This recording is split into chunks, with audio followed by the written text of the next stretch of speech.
Hello everyone, it's Shane Kanto, your Wasteland reviewer, and I'm here to review Daniela Forever.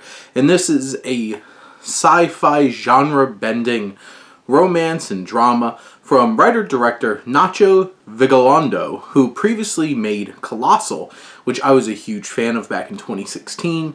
He's mostly been making television shows, doing direction on them, including Our Flag Means Death. But here, after, 9 years, he has a new feature film releasing, and that is Daniela Forever.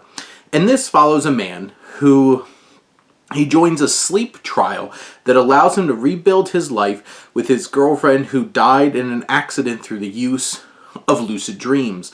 And this film stars Henry Golding as Nicholas, who's mourning the death of Daniela. Daniela, played by Beatrice Grano. And the point of this experimentation is supposed to be get you back to your life before her, bring that back to the forefront, help you move on.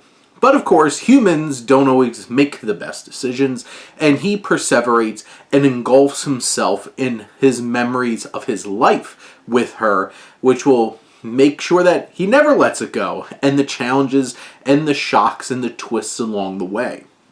Now, from a filmmaking standpoint, I think this is a very interesting and dynamic film, and what you have here is Vigalondo making the choice of when you're in the dreams, it is wide, cinematic look to it. It's rich, it's bright, it's colorful. It just looks dynamic and engrossing for sure. And then when we're in real life, we're confined to the squared all 4:3 aspect ratio that feels claustrophobic. It feels crushing, and it feels like the world is coming in around Nicholas. It's more muted. It has a grimmer, more dour feel. He's depressed. He doesn't want to be in here. He wants to be in those dreams, and it opens wide and becomes colorful, and life comes back into his perspective. And life is equated to being with Daniela. And I really appreciate how the visual aspects of this film and the presentation layer in with the feeling of what the characters are supposed to feel and also this perspective. And in the dreams, it is dynamic, it's creative, it's artful, the effects, the visual representations of things, it's bold, it's dynamic, it's ambitious.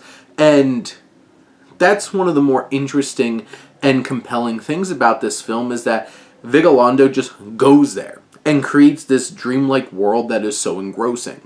Now, narratively and pacing-wise, this film takes a bit to get up and running, and it takes a while for things to start feeling like they're cohesively coming together, but from both the story and the thematic standpoint. And this film's pushing 2 hours. Might have been able to be a little leaner, to be honest. But what's so interesting and compelling is the twists and turns and subversions that Vigalondo has up his sleeve. Who is Nicholas? And Henry Golding delivers one of his best performances, if not his best. That is layered, it's complex, it's full of emotion. But there's also a rage, there's a fire here, and not all of that energy and emotion goes into productive places. And what we soon learn about Nicholas as these layers are pulled back recontextualizes his whole entire film. And not to be outdone, but I feel like Beatrice Grano, who plays Daniela, gives this very empathetic, very raw, authentic, charismatic performance. We understand why Nicholas misses her.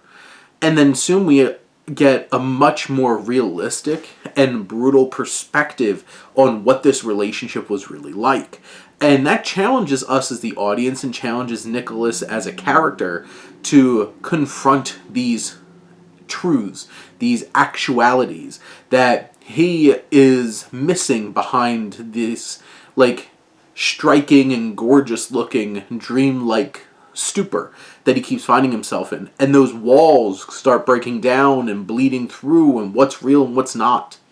And this film takes us twists and turns along the way, all the way up to a finale that recontextualizes everything. And you have Aura Greedo, who plays Teresa, who is Daniela's ex, and their dynamic adds some interesting layers to this as well. And this is an exploration of grief, art, and the struggle of an artist.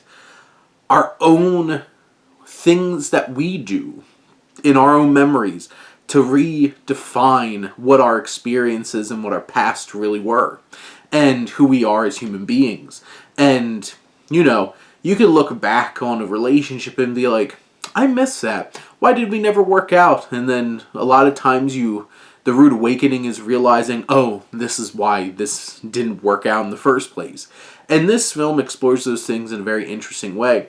Obviously, Vigalondo has an interesting perspective on relationships that he had in Colossal, expands and explores in different perspectives here in Daniela Forever. And this is a very engaging and bold, ambitious film. It doesn't always come together perfectly, but there's so much to appreciate and to connect with here. It's certainly worth a watch. But those are my thoughts on Daniela Forever. Let me know what you think and let's talk some movies. But thank you as always for tuning in and supporting your Wasteland reviewer.